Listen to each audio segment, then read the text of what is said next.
Hello and welcome to Counterpressed on The Ringer and Spotify. I'm in the studio with Gilly, Flaherty and Jessy Humphreys. On today's show, it's all things international break. We talk England after they beat China 8-0 at Wembley. We also talk about the Nations League final as it's Germany 0, Spain 0 after the first leg. International break, guys, always means work is a little bit quieter. Jill, you had a bit of a weekend off, and you nearly had a dance with death, actually. Yeah, death by tree, really. I done some gardening Saturday. Jill came into the Spotify kitchen and said, "Guys, take a look at my face because I nearly died." Yeah, I'm battered. I'm honestly battered. I've got a fat lip, everything, but it just shows me I'm not Alan Titchmarsh, and I'm not gonna do no more gardening now. And it is a sort of don't try this at home, kids moment, because you were basically trying to cut a big old tree in your garden. Yeah. And the branches fell on your head and you fell off the ladder thing. Yeah, I don't know how I didn't get sheared when I landed by them. And the thing is, right, I had I've got like security cameras at the front and the back, but I'm currently moving I'm not doing it now. The one in the back needs to be moved. Right. So it's because where it is, the sensor goes off like too much because of this big factory as well. So it can't even do like You've Been Framed because it was turned off. Oh, that's a shame. Gilly, we could have put it in the YouTube clip. Yeah, so that'd I've be got good it. footage. Well, I am glad, touch wood, that you're all okay. And lesson learned, safety first, you know? I should have had goggles or a hard hat. Should have had a hard hat, really. Yeah. JPH, a calmer weekend for you over in South East London? Yeah, what did I do? I went and met my brother's new kitten, Stina Catstinius, So cute. who is adorable. And not too many arguments. We in were Arsenal, very Chelsea well in the Premier behaved. League. We went to the pub to watch Chelsea Arsenal, and there was no arguments.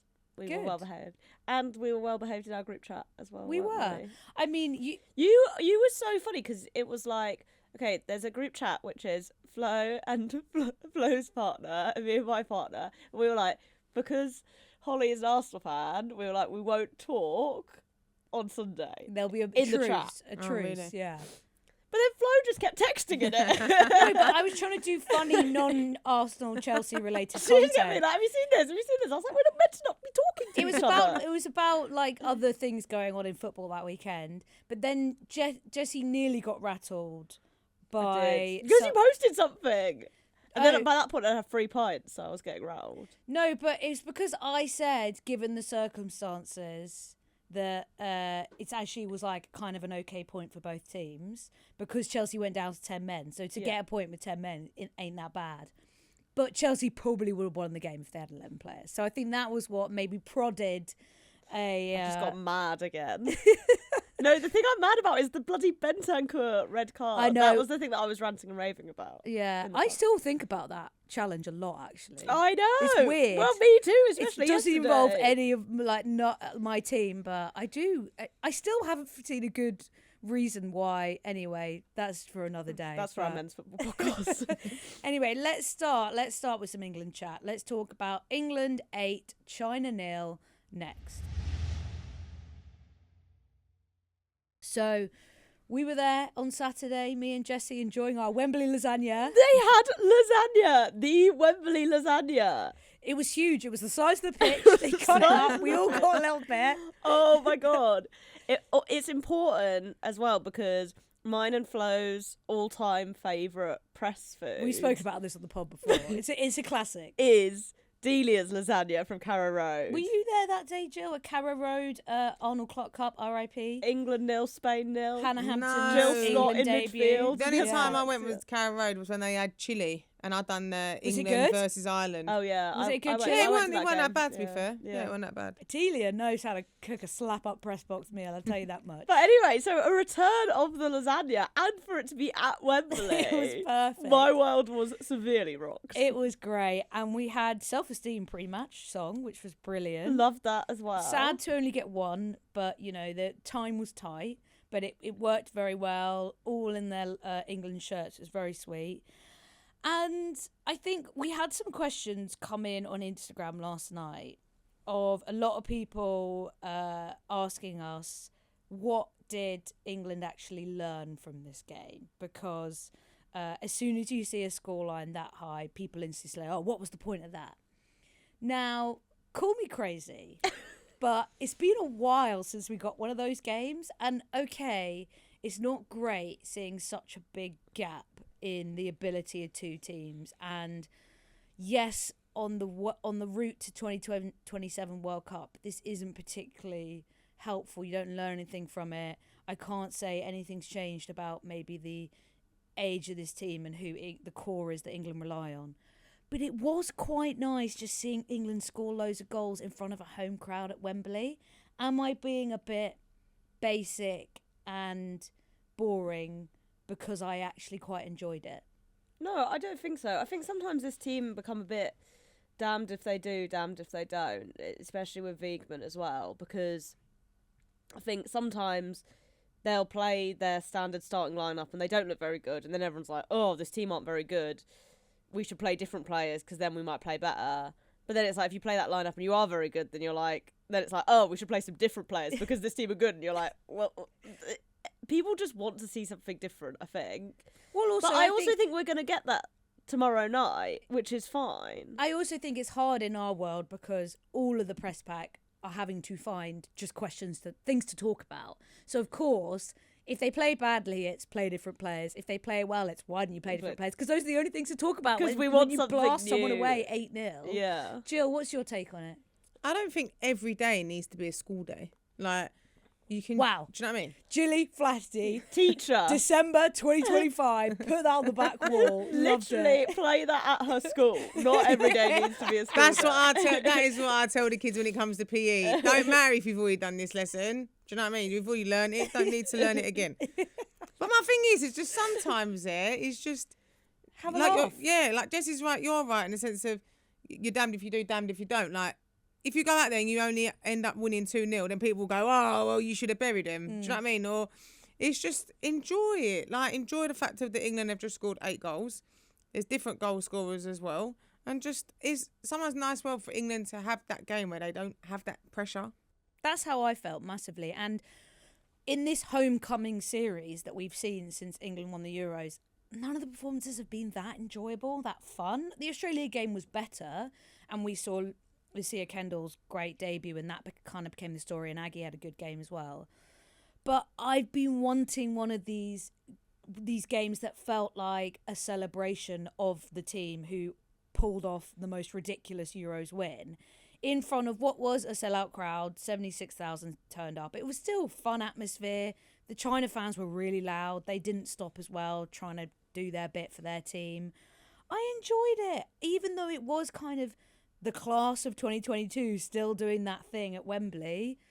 That was fun. And there's been so many games that we've seen this team fluff really good chances. And so I just quite enjoyed them. Like Beth Mead, I thought had a brilliant game. Her first goal, she took it really well. Her second goal, she took it well. I just felt like, it's quite nice to see people playing well and scoring and taking chances and not feeling like we're watching one of those England performances where you think, they've created a lot, but they've not scored. England's biggest win since 2022 when they beat Luxembourg in I think Euros qualifier, was it? Or I can't remember, or friendly. Anyway. And because we've now got the Nations League, and I think England are a bit more strategic with their friendly opponents. We don't normally see games like this. But it was, I quite enjoyed it. We should also talk about Georgia Stanway's hat-trick, Jessy.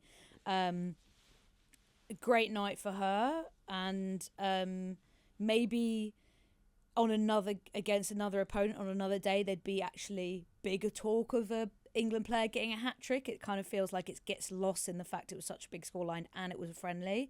But we actually don't see a lot of those England hat-tricks more generally, especially from a midfielder.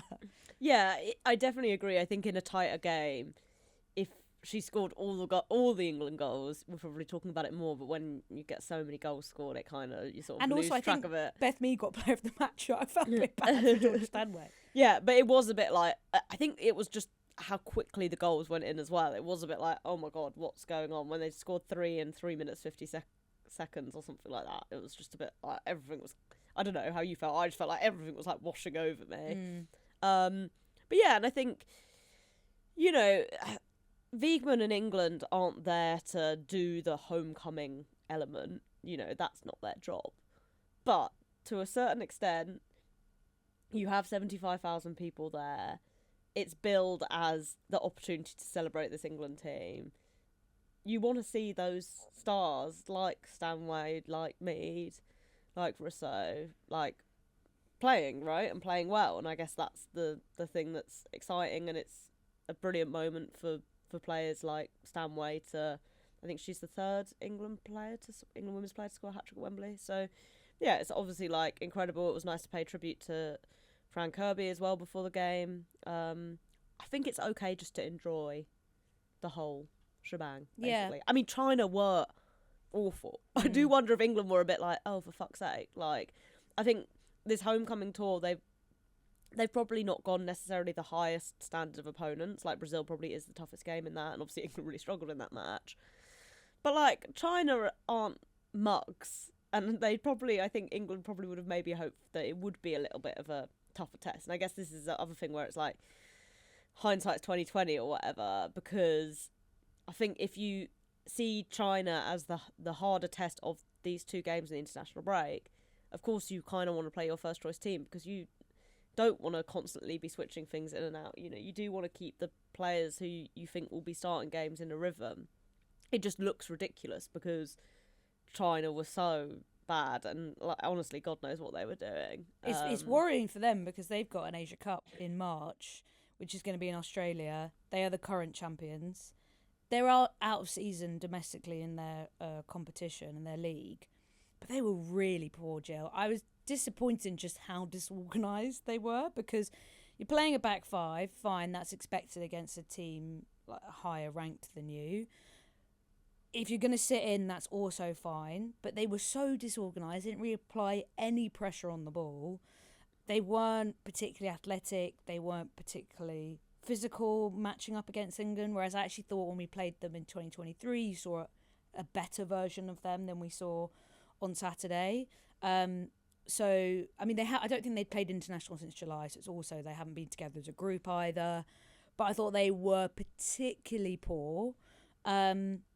I don't know what you thought about their performance, Jill.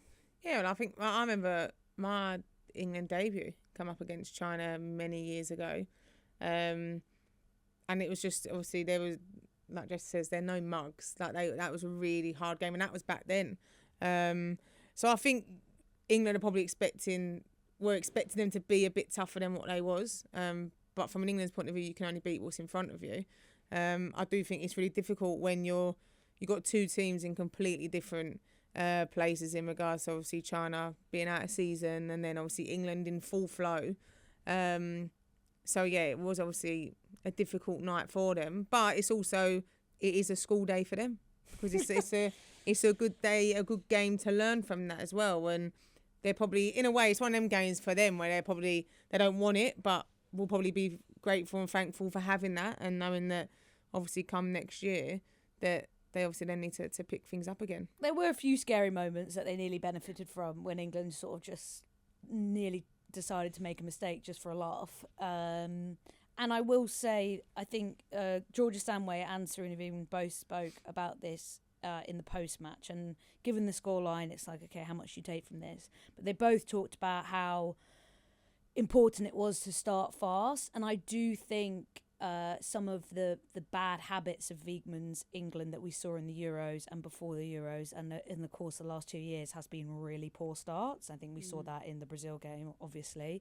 So it was pleasing to see them get off to score so early, be so aggressive, be so ruthless. Yes, China were really poor, but that's not an England we've seen recently either, Jessy. So I think that obviously was a focus for the team going in, and they did deliver on that, which is good. Yeah, and it also felt like, that they took China apart with like a tactical plan with which to take them apart. You saw from the very start, Alessia Russo running in that like right hand channel, trying to get in behind, looking for the cutbacks.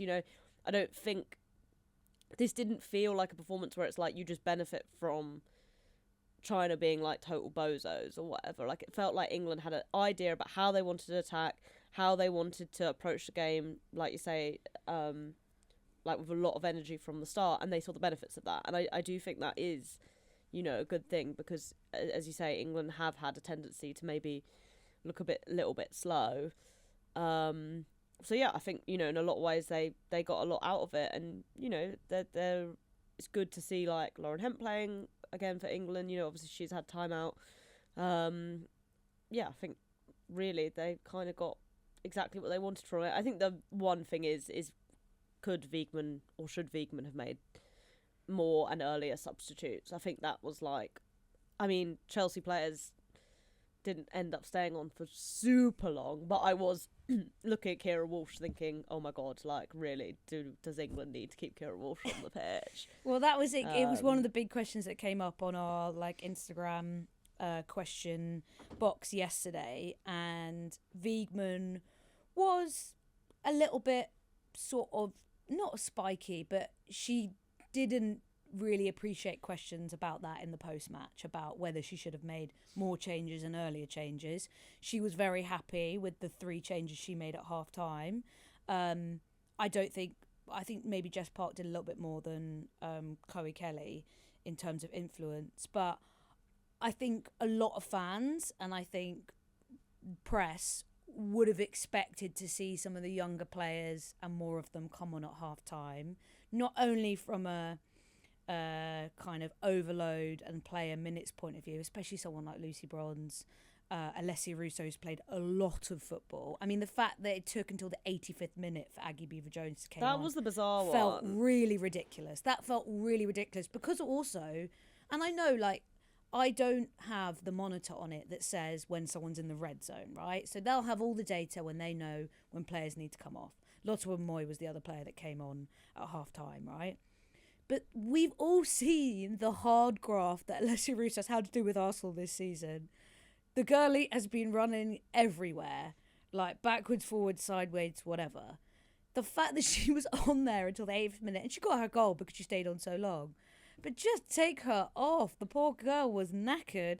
Aggie Beaver-Jones comes on. And for me, that was the sort of the bullet point that felt lost is, okay, we got the homecoming celebration of the graduates of 22 and 25, the players, the stars that all the fans know and love, Mead, Hemp, Stanway, Russo, and Toon all scoring. But we didn't get enough of a hat tip and a night for the next gen, who are likely going to be players that will feature more in 27. Lucia Kendall came on at I think it was about 65th minute. I thought she maybe might start after her great performance against Australia. Freya Gregory, okay, she's fresh in this squad, so I think it's a I want to look at her rather than necessarily she'll feature. Anouk Denton, I think we spoke last episode about maybe less likely she'll be in the mix. But Aggie for me that's a true might play a big role in 27, and we got her for like just over 5 minutes, Jill. I felt like maybe we needed more of a look at those younger players. I mean, Laura Bloom-Kilbrown can't buy a minute. She didn't come on in either of those last 2 games and didn't come on Saturday. Give the girl some minutes against Ghana, please, Serena. Yeah, I just think if you're in that situation where you're leading that much at half-time as well, I think it's one of them ones. I think you can... This is what I felt like when I was playing, that you can have all the data in the world in regards to how you physically feel, but in regards to how tired you might be mentally, you can't read that. That's down to a plan. I feel like if you're running away with the game is what you are, what if you keep a player on for an extra 20, 30 minutes? What are you going to achieve from that? Right, yeah, you might get, I don't know, like Russo obviously with her goal. But in regards to if you could have took her off, and there was at one point not long ago when people were arguing for Beaver-Jones to be number 9 to get that starting spot at Chelsea. Should she feature more for England? She deserves more than coming on in the 85th minute. Like, she deserves... Why could you have not give her the half? Do you know what I mean? England's top goal scorer this year, Aggie Beaver-Jones. And it's just, I don't know, is there a fear sometimes of too many changes allows then potentially the opposition to come back into it? Then there's that game then become, when it was an 8-0, could it have ended up being, I don't know, a 5-3 or 5-4, and then it looked worse than what it was? Is the trust not there in those players? Or are you just that regimented that you're just like, these are the players that I'm sticking with? And like, in all honesty, does Lucy Bronze need to feature at all? No, she doesn't. When you look at what she's done over the past 12 months, over the past over many years in regards to playing, there's nothing wrong with protecting players and resting players. I feel like sometimes there's always this need oh, we've got to play these players, got to play them. But surely the main thing is that those players and your team are ready come competition time. So, for example, Lucy Bond's not featuring and then a young player playing. Is that going to be that harmful for England?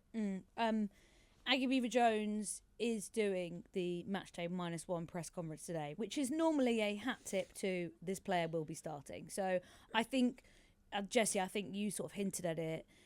Tomorrow night against Ghana in Southampton, perhaps we will see a bit more of a mix of age, experience, youth. Perhaps some of those other players rested a bit more. But it could actually be a more challenging game for England in that it might be one that happens a bit more in transition. We've seen them be weak in those sorts of scenarios. Whereas going into it, you knew that China were basically just going to really sit deep.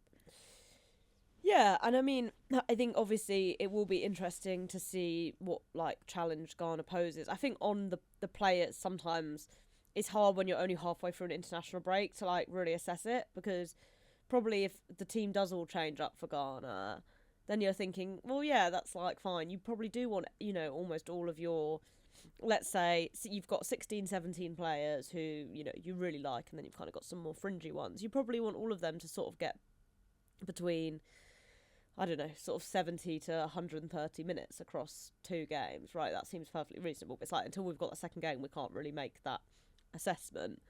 And, I'd almost say prefer, I don't know if this is going to happen, although you're right on the Beaver-Jones thing. I'd almost prefer to have Beaver-Jones play a full 90 against Ghana or close to, and not play much against China, rather than say do the second half against China and then 60 minutes against. Do you know what I mean? Sometimes I think it's more beneficial to actually have a game in front of you rather than having a lot of the changes come in, and then I guess that's the thing. It's the question is what are you learning about those players if they're not playing, but it's also about what those players learning. If you are ending up spewing out a lineup which you think in your heart of hearts is never gonna play together normally, then that's not as useful as, say, thinking that Jess Park could be a player who pushes in. So you want to see what Park looks like with Russo ahead of her, for example. I think that's sometimes it's important to think about the relationships on the pitch as opposed to just sticking players in. I think the thing that would be interesting with Ghana, I guess, would be a useful challenge is we saw Maya Letitia centre back still with Morgan. Obviously, Anna Morehouse made a debut in goal because Kiara Keating had a knock.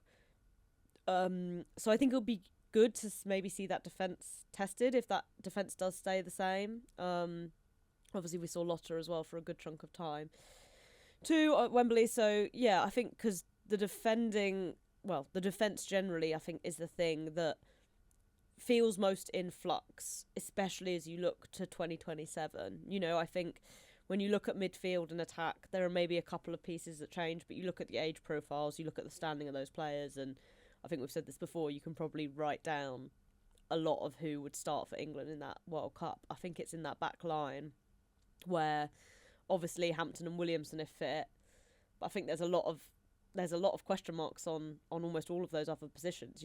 We saw at the Euros a lot of changing and tweaking from Wiegman. I don't think we came out of that tournament with more answers. Obviously, Bright's now fully retired.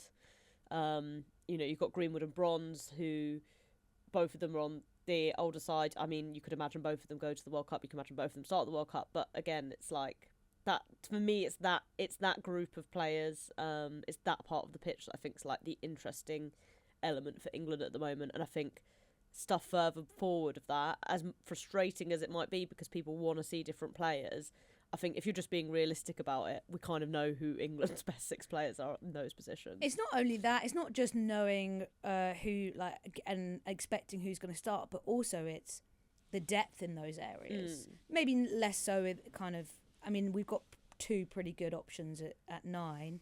But defensively, it's the drop-off when it comes to depth. It's okay if everyone's fit, this starting back 4 is not bad. It's the drop that you see when everyone's not, and also the players coming through. Ella Morris, if she hadn't have done her ACL in the summer, is someone that probably would have been starting for Spurs this season and feels like a natural future. But 27 World Cup still might be too soon for her, because the expectation probably is that Lucy Bronze is going to be starting, and maybe that'll be her last tournament. But it is actually hard to see those natural successes in those positions. And when it came to the 2022 Euros, there was such natural chemistry and rhythm, apart from maybe Rachel Daly at left back, like little kind of crazy pick, between that back line. And now, because of injuries, because of changes, everything, it's constantly changing, and you're going back to square one all the time. And I think that some of that feeds into it, even in those moments where obviously it's Morehouse's first game and her debut's at Wembley, but like she looked a little bit nervy. The comms certainly wasn't there, and I think that feeds into a lot of that. And I think Wiegman probably does need to think about, okay, if I'm going to have players who are like Williamson, who do have like not great injury records, how do I build a back line that still works well together? I think it's hard because there's so many of them missing as well. Like normally, if you're saying, right, you had Greenwood in there, for example, and say you had her at, say, left side centre back, and then you had Bronze at right back, you said, right, Williamson's out, then you really, at least you've got quite a large chunk still of your back line. The difficulty is when you're missing so many players, and then it's hard to really build them relationships, because realistically, Serena's going to be hoping that those players come back and are fit. And then it's just then finding maybe if one of them, say for example, Williamson can't play many minutes, or it's about having that who you know is going to be that second centre back to come in and fill the gaps. But I think it is difficult because you're also looking at the time spent together, and it's different. I mean, obviously when I was playing, and you obviously, if you was a centre back with someone as well, like obviously I played a lot with Nee Fahy, who obviously was Irish, so I didn't have that. But I know obviously then when I went away with England, is that then it was when I was originally, and Steph was at Arsenal and I was at Arsenal, and she was at right back originally, then comes centre back. You're then still able to build them relationships and know that when you go away with international, you're still used to playing with that player. So it's just hard because you do want to be able to give them that chance to have that consistency and build that relationship, but also knowing that realistically we're not potentially not going to be the starting back line. There's still players going to be coming in who would be ahead of them. Yeah, well, we'll chat all things England-Ghana on Thursday's show. Let's talk about some other stories happening in the international break after this. So the Nations League final, Germany against Spain. We've had the first leg. When did this become two legs? Sorry, I just totally missed that happening. It didn't used to be, did it? I don't know, because England men have been in it once. Didn't they get to the Nations League final once? I'm sure the men's one is just one game. I haven't really paid that much attention to it, but I think in the men's one they do the semi-finals and then the final. Right. So they're the two don't games. they do it? Yeah, they do it across one like block. 4 days. Yeah. But I guess because maybe they need to spread it out. Anyway, it's fine. I was just confused. Yeah, it's weird because like you get everyone gets a home leg. So that was Germany's home leg, and then the next one is in Spain. I do think it drags it out. It's not an exciting spectacle, is it? Well, and I think also if I was either of those teams, it's a bit like, we've been talking about how useful it is for England maybe to get to try stuff out. You already have the Nations League itself, which puts a lot of pressure on teams to play their best sides, because it has, as England have found out, really can have a big effect on, how your qualification goes and therefore your seeding for these tournaments. And now they've got, for the Nations League final, they've also just got, like, if you're Germany, you're like, oh, great, we've got to play Spain twice. Like, for something that kind of matters. That's annoying.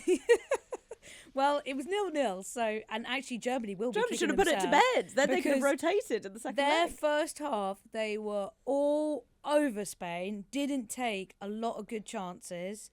And to be fair, Spain were a little bit better in the second half, created some better chances, but all in all weren't great. But the real fun was actually at full time, where the new Spain head coach, this is her second camp with the team, Sonia Bermudez, was having a little back and forth, little handshake with Christian Vuk. It was very sort of, don't know if you remember the Conte-Tuchel grab like a few years ago. It was one of those ones. It wasn't quite the push Hayes Idaval 2023, was that 2024? No. It wasn't quite that levels, but it did have a little bit of spice in it, which was quite fun for an international break. But the big news dropped on Sunday because Aitana Bonmatí has fractured her fibula in training, which is not good news for Spain and Barcelona. TBC on the length of she'll be out, but is very worrying. Obviously, such a core player for Barca. We're coming towards the end of the league phase, but still 2 games to go before, or two games to go before the little break. So, Jessy, that's going to be a big loss. Yeah, it's a big blow for Barca, especially because, I think everyone's kind of aware that squad maybe doesn't have the same level of depth that it might have had 2 or 3 seasons ago. I think they obviously have players who can slot in, but obviously, Patri's out with injury as well. So it does kind of put more pressure on players like Alexia, players like Pina. I mean, in some ways, I guess there are worse times in the season, given how much Barcelona's focus will be, particularly the Champions League knockouts. I think they should have enough still to finish in the top 4 in this Champions League phase. And obviously the Classicers, they tend to be in a pretty strong position in the league itself. So, I guess it feels like the big question mark is, how long exactly is she out for? My kind of obviously it's like a bad thing to happen, but Aitana has played a lot of football in recent years, especially in terms of kind of the burden she's taken on for Spain. She obviously sort of kind of became the linchpin for Spain and Barcelona when Alexia did her ACL. Part of me's like, well, maybe it's good to sit out for a couple of months, get some rest. Yeah. A couple of other stories, because it was not a good first game of the window for Canada, who lost 3-0 to Japan. We had one very stressed fan in our Instagram question saying, what on earth is going on with Canada? 4th game in a row without a goal. I feel like because it's maybe like in between major tournaments, these sorts of things are falling under the radar a little bit. Otherwise, perhaps there would be maybe a little bit more pressure on Casey Stoney. But it's also not been a good window for Rhian Wilkinson. It's now 12 matches since Wales won a game. They drew 1-1 with South Korea, which actually on the face of it is not a bad result, but Wales were the better team in this game and didn't win. Scotland drew 1-1 with Ukraine. Ireland beat Hungary 3-2. Northern Ireland now without Tanya Oxtoby because she joined Newcastle in WSL 2. They lost 3-0 to Iceland. But there's a big one tonight because England under-23s are taking on USA under-23s for the first time since 2018. And Emma Hayes is sending the cavalry for this because she really wants to win. She has pushed down a lot of the younger players who have been in the USA seniors into the under-23s. Because she wants to win this so bad. It's at Accrington Stanley, Jill. I mean, this could be a historic night tonight. It will be available on YouTube. I watched the Norway game. Izzy Goodwin scored in that. I'm very intrigued how this goes. It would be quite enjoyable if England won. England under-20s did get battered, sadly. I think when you see the players that USA have in their under-23s versus ours, I mean, obviously it's all like just a bit silly, and I think England obviously in a position where at the moment they're pushing a lot of under-23s into the senior team, which seems to be the opposite of what Hayes is doing. I was having an enjoyable conversation with someone in the press room about how bored Emma Hayes must be in terms of, like, I guess because the US doesn't really have the same kind of intensity of cycle that European teams do with the Euros, that everything has just been for 2027, and this just feels like a slightly like Machiavellian fun project for her to send like a couple of players to go and play Ali England. Sedna, go and destroy England under 23s. Meanwhile, England under 23s have like 16-year-old Chloe Sarwi coming up for them, which is like sick for her and super exciting. But I think maybe shows you where exactly the different heads are at for what the purpose of those youth projects are. It's the proper kids in the England under 23s. Jill, did you ever play USA age group?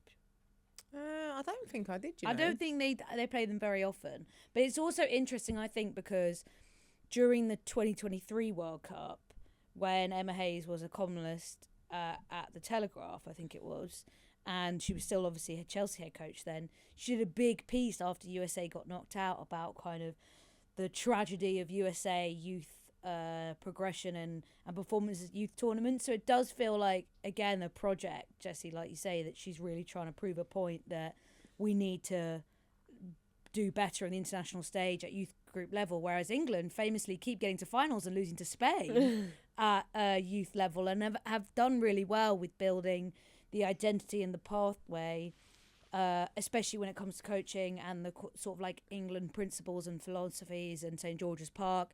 USA's version of St George's Park has just or is just about to open in Atlanta, so that will be their first step with 26 Men's World Cup, home Women's World Cup also on the horizon, of sort of building that pathway, which, depending how long Hayes stays there, it feels like a real focus of hers to get that right. And England could be one that now they play a lot, I think, on that route. Yeah, I mean, I think obviously there are clearly like some standout nations when it comes to youth development, North Korea, not least. But, Spain and Japan, I guess, are the classics. I feel like USA have kind of been there and thereabouts. And England, it feels like, can be quite patchy. Although certainly on the men's side, you've seen huge success from the England age groups with the boys team. So it'll be interesting to see, if the girls' age groups can replicate that, because I think generally I've ended up being quite disappointed, especially with some of the coaching at those levels. And I don't think England have always been able to really trade on some of their talent, although... Yeah, equally, that being said, I think there are some players which, Ajamang's a great example of someone who's, like, whooshed through the age groups. And that's always going to happen to a certain extent, right? Like, Bellingham on the men's side is someone who just, like, didn't really spend time in those age groups. But, yeah, like, it is interesting. I guess, in the past, the thing for the USA, especially both at junior level and at senior level, is they have such good athletic programs for young sports people, whether that's with high school and like the quality you can get at high schools, obviously going into college training, and obviously we're seeing more divergence of pathways for younger players, especially playing in the NWSL from the ridiculous ages, but not necessarily going to college. But you are also seeing then other nations catch up with kind of the development they'll give younger girls, which has maybe negated some of that physical capacity that the USA has had in the past. So I guess that's kind of the interesting thing for them now in terms of developing, I guess, a kind of footballing identity that exists beyond that real sort of physical ability. Jill, when you were playing the younger age group, what would you say was the biggest sort of advantage or thing that you felt England did really well in that development when you were coming through, or like the difference that England had over other nations they were playing? Well, I'm proud to say that I was part of the Euro winning team for England under 19s. Who'd you beat in the final? Oh, Flo, you're testing me. Jill. Sweden. Okay, what was the score? I think 1-0. Oh, nice. Solid. That's very England, under like that era, very England. Yeah, we had Tony Duggan, Lucy Bronze, Gemma Bonner. Oh, that's a who's who. Beck Spencer, Michelle Henning. We had loads of us there. But we had, and then the second year after that, the second Euros, we then lost in the final to France. So for 2 years running, we got obviously finalists. When I was in England, I got called up to England when I first started when I was 12. I was in the under 15s. And we used to do 12-year-old Gilly in the under 15s. And we used to. I bet you were tiny. I know, I was small. And we only was there 3 days, right? So the first day was everyone knew it. You met up, you had fitness testing. And then the second day was like, basically we did defending, which was called like dish and wave. So like this was with Mo Marley, Jane Ebbage was the other coach. And then on the last day we played like an in-house game. That was all you used to do at 15s. And then the good thing about it was that I then went into under 17s when I was like 14, 15. So they always would try and play you up. And then when I was in the 17s, we moved up to the 19s when I could still play for the 17s. So I always had that advantage of going up, being one of the youngest, but then having a good couple of years there and then going up again. But we obviously with England, I mean, we sort of had the England DNA that we followed from 15s all the way through. So you weren't going up to an age group and we're doing something different up here. It was the same thing. What was the core element of that DNA that you were told from? Ours was more like the defending side of it was all about the shape work. And then attacking wise, it was all like about your phases of play, the pass from here to there, those sort of options. And obviously when you get to seniors, it's a little bit more different. But even in the 23s, like I was only there for a short time, but it was very much they replicated what the seniors do. And I think it helped players then when they was moving up age groups that it weren't, this age group's playing 4-3-3, but this age group's playing 3-5-2. Like it was sort of, this is the England DNA, and it was all, I don't know if it's different now, but it was all off of what the senior team were doing. That's what the rest of us done, even at under 15 level. It still feels the same because Serena Beeman's spoken about it. The players who have come up from the under 23s have spoken about it. That the gap, it's a bit of more of a continuation, which really helps. Especially when those younger players are trying to sort of like mould into that new environment. And I think the progress for England massively has been on that technical side. That's where you've seen a huge shift. Whereas I feel like the England of days gone by, it was a bit more focus on physicality, perhaps a bit more direct, a bit simpler in the passages of play, whereas now it's slightly more build up, more technical players. Am I being too harsh? No. Cheers, Flo. Not you. No, I agree. I think a lot of the time it was just trying to get the ball from back to front as quick as you possibly can, exactly. and a lot of the time was find the more creative players to do it. And give it to Rachel Yankee, give it to Kelly Smith. Jobs are good. Yeah, that's what you have give to it do. to Kaz Carney. Done. But I also think now in regards to what we didn't have when we was like younger was. When I was at like going away on trips, it'd be your manager and your assistant coach and a goalie coach. Whereas now, obviously, when I was up there and it was Phil was in charge, and even before that with Mark, it would be, there was leadership groups, but there would be coaches who'd work specifically with the defenders and with the midfielders and the forwards. And I think, obviously, then when it was players who retired were coming back and working with you, and then you want to be like a sponge, you know what I mean? But I do think it was having that. Being able to work specifically with a coach and knowing that if something you'd go rather than go and bug the manager or whatever, you'd say to the coach, right, what about this problem? What about this issue? Which I think obviously back then you didn't have all those. England still had a lot of resources, but nothing like what they got now. Do you miss being in that environment, training and like with being with the coaches, learning stuff? Do you miss like that at all? Yeah, no, I do. I miss like I think I took for granted what training every day, what you got out of it, even like mentally and obviously physically, but even mentally being able to just do that. And I think I always was very much, I loved talking to coaches and working with them and going through scenarios with them, or if something didn't seem quite right, I was quite confident to say, like, have a chat with them and say, what do you want me to do here? And it was more so I might have known what I wanted to do, but getting either the reassurance or I might want to do this, but they might want us to do that. So then, as long as everyone's on the same page, and if it goes wrong, then I can say, "Well, you told us to do that," sort of thing. Do you know what I mean? But yeah, I do miss being out on the pitch and learning, because it's now, especially as well when I'm commentating and I'm seeing things, or I'll get a lot frustrated sometimes when I'm watching games and I'm like, "Why are they not doing that?" And I would love to go in, do you know, a bit like that now, and be like, "Right, I'm going to work with the defenders. Like we're gonna." As much as like Kelly Smith goes to work with Arsenal, you see she's working with the strikers, and how they must feel as well when they see, like you hear Russo and they talk about being able to work with Kelly, and how when you've got those players coming back and having that, I'd listen to Kelly all day long, even as a defender, because oh, this is what forwards like, this is what forwards don't like.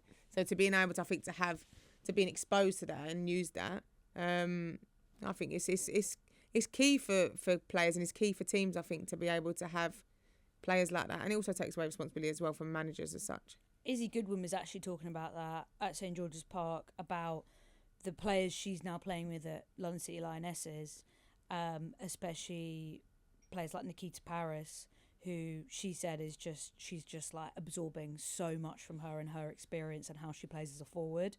And I think it's exciting to think about how the next generation are going to use some of playing with some of that older group, whether it's at club level or international, and like what they can become with that as well, which is really exciting. Well, I think we'll leave it there. We'll be back on Thursday talking England-Ghana and any other big stories from the international break. And then, of course, the WSL is back this weekend. We've got a couple more rounds of the Champions League phase. We've got Subway Cup quarterfinals, and then we've got the winter break. Jill, have you got you got a panto or nativity coming up at school? No, we had a panto come in it was really early. We had a panto come in last week. Was it good fun? Christmas Carol. Yeah, it was. It was like it was just a man and a woman who I think they go to schools and that. But it was really good. Yeah, it was really good fun. Any pantos for you, JPH? I really don't like pantomimes. Oh my God. Blasphemy. I just find it so cringy. As a theatre kid, I'm disappointed in you. I know. I don't know. It is cringe, but you got to lean into it. I know, but I can't. I'm too uptight. The pantos I like are the ones where you get a sort of Z-lister. Yeah. I'm going to say something rude about Alexandra Burke. Alexandra Burke, I love you if you're listening. But when I saw Alexandra Burke in the Wimbledon panto and she sung Bad Boys, that was worth the price of my ticket. That was 10 out of 10. I can't tell you anyone else. I feel like I saw Pamela Anderson in the Wimbledon panto, and she got paid a fortune to literally come down on a thing for 5 minutes, and it was iconic. So stuff like that. Maybe I've just not been going. We used to go to the Greenwich panto. Did they have celebs? No, so it wasn't a celeb Yeah, I can't do one. the non-celeb ones because I just find that a bit too try-hard. Yeah, so maybe if I went to a celeb one, I'd enjoy But for it me, more. part of a panto is a bit of the tragic element of it, and that's what makes it. Yeah, but for me, good. I just don't enjoy. Like the panto in Wimbledon. So my granny lived in Wimbledon, so I used to go there a lot. They do loads of random local jokes about like Tooting and Mitcham and Merton. The Greenwich one has a lot of that so kind that's of what I find vibe. really funny, because I'm like, well, I don't live here, so I don't know why this is funny. But I quite like that because it's really cringe. So Jill, someone's got to be doing a cringe Sid Cup panto. I'll have a little gander. It's got to be someone from EastEnders or something like that. There's I normally... swear Peter Andre always does pantos Sid as well. Cup doesn't Yeah. really have a theatre though, does it? Where's the nearest one? Dartford. Dartford. Maybe. Oh, I I'll bet have a little Dartford's got a good... Shall I actually look it up? Let's have a look at Dartford. Did they have a theatre? I used to go to the Orchard Theatre. I don't know if it still exists. Aladdin, Orchard Theatre in Dartford. There we go. Oh, Who's in my good God. Linda Robson from Loose Women. We've got to go. Wow. Wow. Aladdin is the treat you don't want to miss off your list. Couldn't tell you any of the other people, but Linda Robson. What are the headlines. prices? 15 to 35. Actually, not Not too bad. We Not too paid bad. quite a lot for. Who's in the other one would be Bromley, Churchill Theatre in Bromley. Okay, Bromley. Let's see what's the better lineup. Someone was asking me about a counter press meetup after the Wembley game. This is the counter press meetup. Bromley Panto 2025. Book Beauty and the Beast. Okay. Oh no. No this celebs. is no. It is, but it's actually like, unfortunately, much. So Samantha Womack. Who's that? I don't know. From Hyde. Oh no. Yeah, I think she is someone, but even me with who the depth. Oh, EastEnders. I'm pretty sure she was in I don't know EastEnders, any of judging by her EastEnders. face. And then Sue Pollard. She's a comedian, I think.